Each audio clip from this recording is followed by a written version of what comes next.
What's up, and welcome back to Interpreting the Scares. Today we're bringing it back to the world of Final Destination with the final film, or at least most recent film in the franchise. It's Final Destination 5.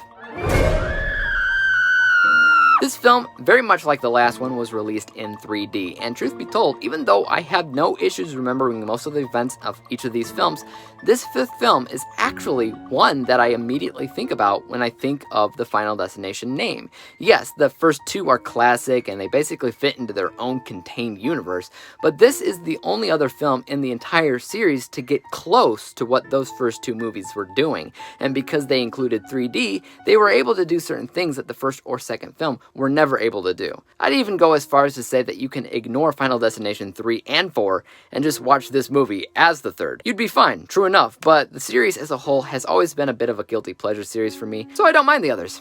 So, I think I'm going to be clement about this movie during this review. Let's get cracking. This review is brought to you by the word of the day, clement. Mild or merciful in disposition or character, aka lenient or compassionate. Final Destination 5 once again focuses on a number of individuals who escape an unfortunate demise when a bridge collapses. After they escape their doom, death comes back for them one by one, but this time, the group learns that there's a possibility that if you kill somebody, they die in your place, and you're awarded with the years that they would have had. But is it so simple? Can you just take another life so easily? There's actually a few reasons why I think this is a solid Final Destination film, and it all has to do with what I think works for the series as a whole. First of all, I've always loved the series when they were able to convey that everything that surrounds us can kill us at any given moment if there is just one wrong move. Same goes here. Death follows these people everywhere they go, and there's all of these red herrings of things that could go wrong and kill them. Sometimes they do, and sometimes they don't. And it's unfortunately been a while since the series understood that. But it was back this time around, and I loved it for that. Todd also finally showed back up in a very similar cameo-like role that he held in the first two movies. He also gave the group an idea of how to stay alive, just like he did in the second movie.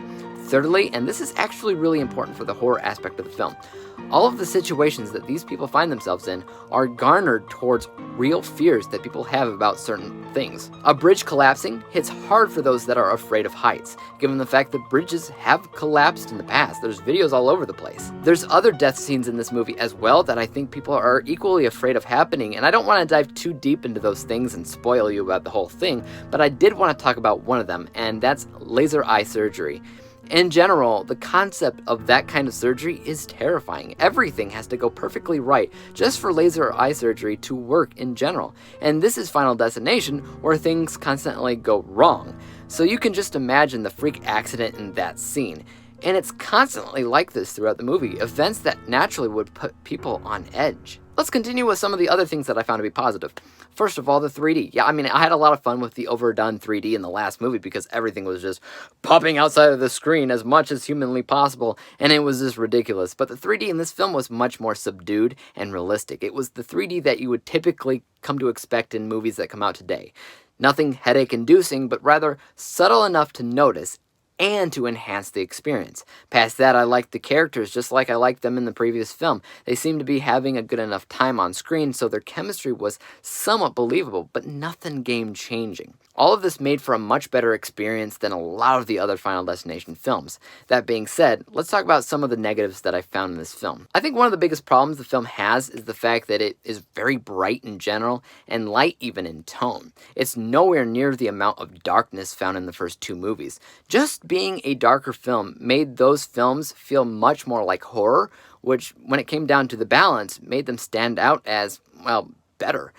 And I still, for the most part, agree with that. This type of movie works the best when it's a horror film trying to be a horror film, not a gimmick film. That's the biggest thing that I have to say about it, that Final Destination, pretty much 3 through 5, have always been gimmick films. Yeah, they're all guilty pleasure series for me, and I'll watch any future movie that they make, but they haven't felt very serious or cinematic in a very, very long time. Apart from all that, I will say that I loved the ending of this film, but I won't say anything more than that. Let's go ahead and talk about my final score for a second. From an unbiased technical level, I think that they made a lot of improvements in this film simply when it comes down to the visuals.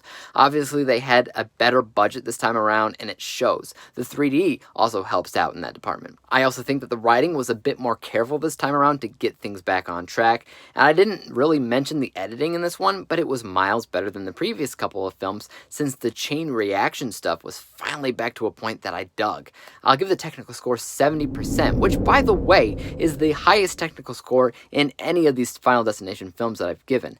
The bias score is a touch higher at 78% because in general I had a good time with it. I just wouldn't say it's as entertaining as the first two movies. So when we average out these two scores together, we come to the final rating of 74%, 74 out of 100 possible stars, or a C letter grade. 74%, by the way, is only 1% higher than both my scores for Final Destination 3 and 4, but I should have an overall ranking video on my channel soon.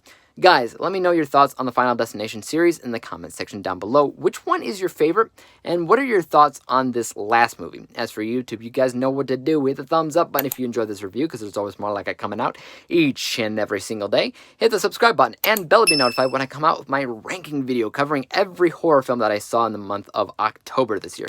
And until then, guys, peace out. Dave examines movies we just watch for fun.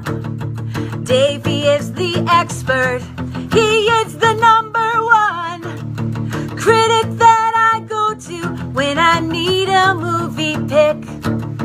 Thanks for joining up with us.